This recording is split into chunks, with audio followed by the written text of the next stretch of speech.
Hello everyone, I'm Jacob Thorpe with Thor Media. Welcome to our first in a long line of blog posts, I hope. Today I am talking with Jordan and Trevor, filmmakers that I recently met over at TV Specialist next door to our office. I was wandering through there, and for any of you who have been at TV Specialist, you know they have the latest, greatest TVs, 4K, everything. And there was this beautiful trailer for a film up there that was showing all these beautiful scenes from Thailand. And I just had to stop and look at it. And if you've ever been there, you know they're putting all kinds of really neat stuff up there. And so to have it stop me, it kind of startled me. I was like, that is some really, really neat footage. And I just had to find out who shot it. And wouldn't you know it, the filmmakers were there with some of the salesmen actually talking about this film that they just shot. And I'm with them right now, Jordan and Trevor. Thanks for having us, man. From Haugen Creative. That's and I've just started asking them a couple questions, and I thought, you know what, it might be interesting to some of the other filmmakers in the local community and maybe even a wider community to know just some technical things. For those of you who know me, I used to do a lot of camera department for local independent films. I've been more in the corporate world, but I always kind of gravitated towards knowing all the little technical details, and so I had to say, okay, well, what camera do you guys shoot this on? This, that, and the other. And so first of all, the name of the piece is Jijivisha, correct? Yep. Okay, so let's get into that a little later as far as what the film's actually about. Sure. I'm going to be a little selfish here and just ask, what camera did you shoot that on? Yeah, so we shot on the Sony F55, and I do got to say, this wouldn't have been possible without TV Specialists, TVS Pro. The guys in there were awesome to work with and really collaborated with us on this project and set it to a price point where we could actually afford going out and using this high-end, cinema gear to film this project. And so a huge shout out to them. This definitely is in association with Definitely, TV Specialists. So. I mean, you could imagine seeing two guys like us walk in and say, hey, yeah, we want the most expensive camera you guys got. And we need it for took 3 weeks. Took a lot of trust on their end, so huge shout out to them for kind of making our dream come true on this one. So. Yep. Yeah, it's heavy, but it's worth its weight in gold, man. All the stops of dynamic range that it packs in, and the color that you get out of that. Shooting, Cine Gamut. Oh my gosh, pulling that back in and coloring it. You just have such a wide spectrum to play with. And it was crazy because we shot some stuff, on the A7S II out there as well, thinking, well, if we shoot, the A7S II at 4K, maybe we could get away with throwing a few of those shots in. But looking at it compared to the F55, it's like going from film to video. You know what I mean? And so it was just and that's not to take away from the A7S II, right? It's just an amazing camera for the price, but there's obviously a reason why the F55 is at the price point that it's at. And I mean, with that dynamic range, you have such a huge target that you can't miss. I mean, if you're in focus, you're basically going to be able to use the shot, because whereas you thought you overexposed or underexposed, you can pull it all back, and it's amazing when you're on a shoot like this that we had. There's not a lot of opportunities for reshooting a shot. It's like you either filmed or you didn't, and you can't just go and make a whole parade of kids come back and do that again. Yep. And another thing is we're in spaces where we have no light. So we shot this 100% natural light. So to have a camera that can get all of that dynamic range, you can get the detail in the shadows and the highlights without having to come in with any lights, that was really important for us. And so... But, it's just so cool to see digital film get to the point that it's at. I was talking to a guy the other day who was on the very first Sony digital camera, and he said that they were shooting this ski movie, and they had an entire truck out there full of gear and all this stuff, and they had technicians out there the whole time because they were interchanging pieces because they were melting down, and this was just probably, 20 years ago, and... maybe not even that long ago, and to be at where you can literally compare digital film to analog film, it's just really cool to see that we're getting to that point. Yeah, the production value that we were able to have, I mean, there was just 4 of us out there. The fact that we can get in to these spaces with such minimal gear and be able to pull off the production value that we pulled off was awesome, because, I mean, 15 years ago, that wouldn't have been possible. We would have had to have another... probably 4 or 6 people. Of film. Yeah, exactly. So. Well, and it's interesting. I think there's a common misperception with a lot of films that it's just, a little DSLR. I mean, even though you guys had very minimal gear, Yeah. that wasn't a small amount of gear still. Still, yeah. And, just to kind of put it in perspective, we had about $120,000 worth of gear with us everywhere we went. And it's not a DSLR on a glide cam. Which is nerve-wracking when you're staying in an Airbnb with, like, pretty flimsy door on the front and you're leaving stuff behind. But it is amazing, and we watched some of our heroes on their behind the scenes and that setup they had. To get the shots, they had these big dollies set up and they had tracks. Mm-hmm. And to have that huge camera just on a handheld Ronin, a stabilizer, electronic stabilizer. Mm-hmm. And it looks, you put them side by side and it's very comparable. The movement, the motion, and so... Yeah, no, the brushless motors and the 3-axis gimbals that are proliferating like wildfire, just enabling us to do a lot of things that you'd need a full crew to do before, for sure. Totally. Yeah, exactly. Okay, so away from the technical side, Jijivisha. What does Jijivisha mean? I mean, it sounds really interesting. Your title's really cool, but I'm just like, sounds cool. It rolls off the tongue, but what does it mean? Yeah, exactly. That's it. It sounds cool. So So Jijivisha, well, so it's a word in Hindu, right? So and what it means is the strong desire to live on. Mm-hmm. And and that just kind of resonated with what we were wanting to tell, the story that we were wanting to tell with this film, because it's all about traditions and cultures that have lived on over time. And that desire to pass them on, generation to generation. And so that word just kind of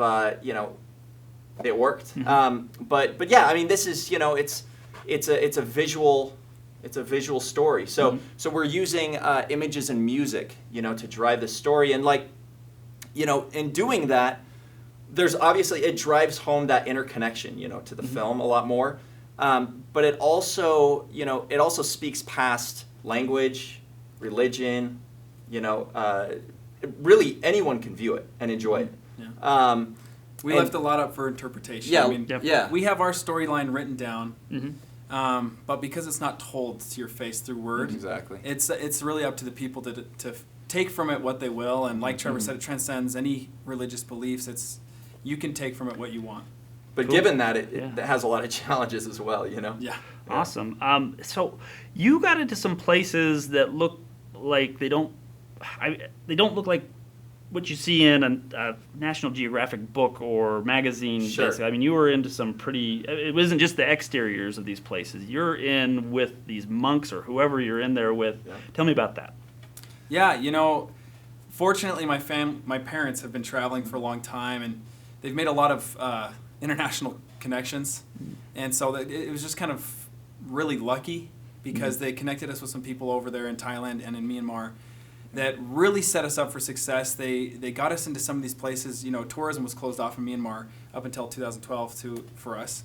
And so we were able to, really get in there. And rather than shooting from an outside in on these places in the world, it was like we got to actually climb in there. We got to talk with these kids. We had translators there with us. We had literally the opportunity to direct people that we do not speak the same language with. And that's all because we had some connections over there. So we learned a lot about the power of having personnel around the world. Nice. Well, and that was the biggest thing, right? Was telling a story, And so we knew that, just since this is a visual story, right? Outside looking in, we didn't want to just be another highlight video, because we do a lot of international travel and video, and so we have that kind of wide establishing. That stuff's kind of easy, but to take it to the next level and actually get in with these people, and see their day-to-day, a day in the life, if you will, and their interactions, that's really what was going to make the film. And so that was really important from the get-go. And and Jordan's connection there, and the dealing that we had with our connections out there before we even went out was huge. Yeah. Even though the communication was choppy. And the English still wasn't great, but there's just certain shots that stand out to me that we could have never accomplished. A couple I'd want to highlight is, you'll see the shot of 3 Koyan is what they're called. It's the child monks. Yep. And really they're training to become monks. Cool. Yeah. And we have this shot of them walking through a temple, and they break that serious character that we're so used to seeing. And they're just walking through the temple, and they're talking and laughing with each other. And that's a piece that we would have never been able to see had we not been able to communicate with these kids, tell them, hey, we're not tourists, you guys can relax, you can be yourselves. Tell them to just be themselves for a minute. Yep. And so we were able to capture that, and people's eyes, we're able to say, hey, can you just look at the camera for a minute, have our translator explain that, tell them what we're doing, and then next thing you know, we've got this amazing, powerful shot. Instead of sitting on the side of the road with a 70 to 200 punched in, trying to steal images, people were cooperating with us, which is so cool. This is going back to the technical side of things from camera operator, DP when I'm allowed to be standpoint. I love it when people go wider on things. When you can get in closer and go wider. I mean, I love long shots for sure, but one of the sad, not sad, just one of the natural things that happened with the large sensor revolution is everyone wanted to get on a long lens and just poke it in, so this much is in focus all the time. Whereas to me, a wider shot that was well framed and maybe had a slightly soft background screamed so much more professional to me than just this shallow good establishing shots at the same time. And they both have their purpose, but having that wide close up gives you more of an intimate, like you're there. Yep. It feels a little more perspective on what's going on there for sure. Yeah, absolutely. 2 questions, and maybe one of you could both answer. I don't care either way. Scariest moment and most exciting moment, and maybe they're the same thing. Oh my gosh, what was the scariest moment? So one thing to maybe mention is one goal that we had while we were going out there was, now we're happy we did it, but out there we were regretting almost because we decided, hey, let's do this film.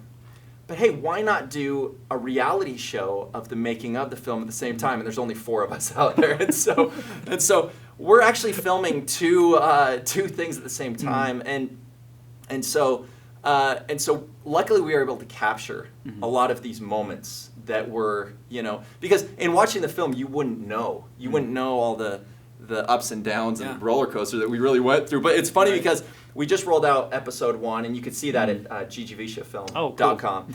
And we're going to be rolling out. There's 4, so we'll be rolling those out over the next month or so. But it just in the first episode, we asked the question: okay, so how many places can we get kicked out of? In episode 1, For me, one of the scariest things that happened to me, and the people over there, just to establish, are very kind.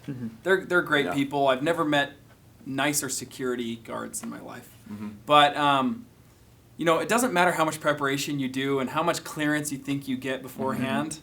You think that you cover all your bases, but someone doesn't get the memo over there, and you find yourself in a situation. So, I got stopped in the airport in Myanmar with my drone, and it's a very strict no drone country. But like I said, we thought we'd called, we'd made our connections, we thought that we had them talk to the government. We got all these passes through our connections over there, but how do you explain that to somebody at the airport that's sitting there going, no, I was told that no drones come into this country.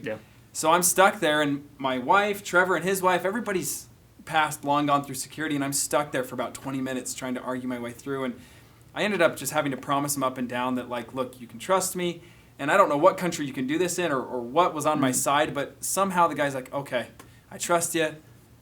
Go on through, and he sent me through with my drone. And really that saved our film because we might not have gotten those shots that are so key. We wouldn't have, actually. And you promised the guy that you wouldn't film in Yangon with the drone, and we didn't. And so we didn't film in Yangon because that was his main concern. Yangon's where the Shwedagon Pagoda is. Which was tempting. It's like the Mecca for Buddhism. It's just this amazing temple. And so it was tempting, but we kept to our word and didn't film there. But so that was probably one of the scarier moments for me because I was like, not only am I putting myself in jeopardy by arguing with him, I could find myself in jail, but if I don't argue, then we might not have a drone to fly here. So pretty much all the scariest moments have to do with drones. That's true. Because that's true. Spoiler alert, but we may or may not have lost a $6,000 drone with an X5 on a cliff in Krabi. So that was pretty intense. Awesome. Exciting moments. It could be the same moments. I don't know. Well, no, I think exciting moments were just actually. a lot of the most exciting moments for us were just being in these spaces that we had because we had taken a year to plan this and organize this trip, and so when we got out there, it was surreal that we were actually in some of these spaces that we had been investigating and doing our homework on for so long. And so to just sit there, it reminds me of the first night when we got to Bagan, Myanmar. Yeah. And we went to this little ceremony party that was going on because they do this thing called novitiation where... Similar to a bar mitzvah. Yeah, okay. Similar. But anyway, so, their son, he was being introduced to monkhood. And so, anyway, we didn't bring any of our equipment or anything. We filmed some behind the scenes, but we went to this little party, and they were so hospitable and inviting to us. And we went in, and I mean, it was it was almost like we were on a different planet. And enjoyed some of the food with them, and we were just looking at each other like, where are we right now? This is crazy. So we had a lot of those exciting moments throughout the trip. From a production side, I would say some of the more exciting moments were when we got our drone back. And if people watch episode 1, they'll see the first time we flew a drone over there, which was at a location called Nong Nooch, which is really well known with photographers. And we wanted to kind of one-up all the photographers. They've gotten all these pictures in Nong Nooch. Well, we were like, it's this immaculate garden pieced together like a puzzle. I'm like, well, we want to get some aerial of it, right? But it's a park, so we couldn't just like walk in there and put the drone up standing in the park. We had to fly from the outside of the park over. And that was probably the most exciting moment was when we got that drone back and we pulled the card out. We didn't think we were getting it because back. We lost transmission, battery got low, the controllers were screaming in our ears. Like it was a couple miles out. Yeah. Those Inspire ones are amazing. So. And so when I think we got that back and we had seen the footage on our phones of what we were getting, we're like, we got what we came here to do, and we waited so long, and the things line up sometimes, and sometimes they don't. We had 2 weeks to film this, which is not enough time to do what we would normally want to do, but weather cooperated, and so it was a clear day that day. It was a clear day other drone days, and that doesn't always happen. And the fails that we had made the wins so much greater. Yeah, it's true. Because, like you said, we didn't have a lot of time to do this, and so when something went bad, it was just so bad because it was just chalk it up to experience, and we move on because we don't have time to. Hey, let's try to get it again tomorrow. What was it? 13 flights in 14 days. Yeah. Ouch. I mean, that's counting connections, but connections. Yeah. We were going all over the place. You can tack on a couple more for me too, because we had some visa issues, which is also in the behind the scenes, but cool. But yeah, ups and downs all around. Okay, so this is a documentary visual story of sorts. Yes, yeah. That means you didn't have a crew member for every position. So you guys are directing, shooting, editing. But also I saw, Jordan, you're doing the soundtrack as well, and I did quite enjoy what I've seen so far and what I've heard. Yeah. Can you tell me anything about that? Yeah, it's one of those things that when me and Trevor first talked about this project a long time ago, I just said, I've got a background in music, and you know how passionate I am. I always record stuff on my own just for fun. And I said, how fun would that be if we got to the point where I could, create a soundtrack for our first film? And Trevor's like, yeah, that would be really cool. Well, a year goes by, and here we are, and we start looking into options, and it's like, I was nervous to come to you for it, because I know how huge of a project it is. It is, but we both stressful. had the idea kind of at the same time. It's stressful, but at the same time, it's like, who do you go to? Who was there experiencing that with us? And nobody, And so I kind of felt like this. Not only did I want to, but time isn't always on your side. But it was this like moment where I was like, okay, I've got to do this because no one's gonna be more passionate about the music than I am on this project, and I love music, and so I've been working with my cousin, who is an awesome producer. His name's Trevor O'Corin, and he's kind of newer, so it was kind of like, let's collaborate and make something awesome, and we're really happy with the way it's coming out. We feel like it's really fitting the vibe that we've been going for this film, and it's been fun because whereas a lot of people nowadays will sit there and play on their GarageBand and Logic and generate all these sounds, I knew that it was important for it to really feel like over there. I went and raided my parents' house that's full of instruments from around the world, and I've been playing all sorts of fun stuff, from flutes, sitars, all kinds of shakers and all this fun percussion, everything you could imagine. Drums on the back of like. Yeah, and then we had to get creative. There's this one sound I was going for, and we just couldn't Couldn't find it until I grabbed his banjo and I just thumb slapped the strings, and we got this perfect kind of metally bongo feel. Oh, nice. And so just a lot of fun stuff. It's a ton of fun. I feel like I'm just playing, No, Jordan and Trevor are so talented in that regard. Like, I mean, it works because it's us and we've been there, and and it's obviously inexpensive, but I can't think of a better team to do it. I mean, they're really talented at what they do. So we're lucky.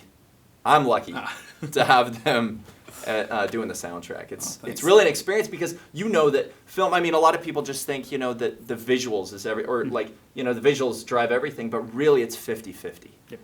And so if we could work all day on the visuals, but if we don't have the soundtrack to back it up and really help us tell the story, right, we're gonna drop the ball. And so anyway, it's coming together. It's good. It's awesome. The hope is that when people walk away from this film, that they'll want to have that music with them. Yeah. Kind of recreate that experience, that they can put it on in their car when they want to go to that further, deeper place, that meditative state, that they can put the soundtrack on and be taken back to those same emotions that they felt watching the film. So Is it Jijivisha.com or where do we go? It's Jijivisha Film. Jijivishafilm.com. That's and right. then you guys are putting out in episodes then. Yeah, so just to what we're doing is we're putting out the behind the scenes episodes. So there's 4 behind the scenes episodes, and they're like a reality show duration. I mean, it's like 25 minutes a piece, and then the short film, we are premiering it at the Jordan Commons in Sandy Megaplex. Cool. Yeah, and that's is that on open to June. the public, or is that? That is, but it's RSVP, and so we're opening free of charge, but RSVP. Yeah. There is limited seats. Is that on the website that you That's go on and the RSVP? website, and the premiere is June 7th, but we're opening up RSVP when this airs. Actually, RSVP will already be open, but May 7th we're opening RSVP. Cool. Well, thanks for coming out, and I know this was kind of a cooperative, hey, let's do something together, but really neat to hear about filmmakers getting out there and doing the projects they love. Thanks for having us. And encourages me to get out there and do one of my projects. So That's right. anyways, this was a beautiful, beautiful piece. Everything that I've seen so far, I've even seen some of the behind the scenes. It's really fun. Excited to see what else you guys do with that. Yeah. I recommend everyone go out and see this. It's really neat, and the footage is absolutely phenomenal. And highly recommend to get out to the premiere if you can, if the RSVPs allow more than a million people in, or however many you have. And we'll see all of you later.